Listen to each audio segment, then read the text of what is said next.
સુરતના આ દરવાજાની બહારથી હજારો લોકો દિવસમાં નીકળે છે, પણ કોઈ બી લોકો આ દરવાજા પાછળની હકીકત નથી જાણતા. આ ઘરમાં એન્ટર થતા સૌથી પહેલા થોડીક હોરર વાઇબ તો આવે છે, બટ જેમ જેમ અમે આગળ વધતા ગયા એમ અમારા મનને એકદમ પીસફુલી વાઇબ મળવા મળી.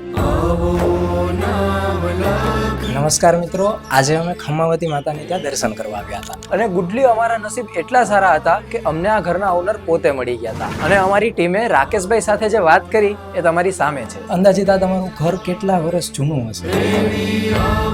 પૌરાણિક, એસ્થેટિક અને પીસફુલી દેખાતી આ વાવ લગભગ 600 વર્ષથી પણ વધારે જૂની છે.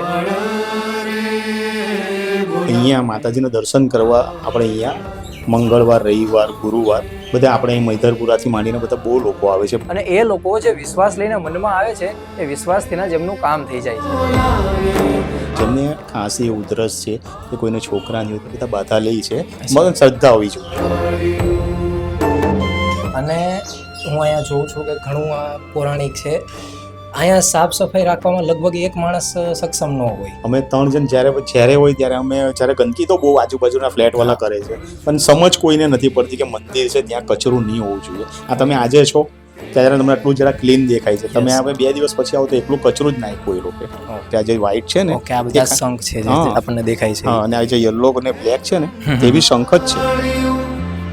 અને વરસાદ આવ્યો તો એટલે કેટલું પાણી અત્યારે ઉપર લગી ને 2006 ની રેલ હતી ને તેમાં માતાજીની મહેરબાની કે અમે બહાર આપણા રોડ પર ઉભા એટલું ટચ ને આ ઉપરથી આખું ભરાઈ ગયેલું હતું બધું.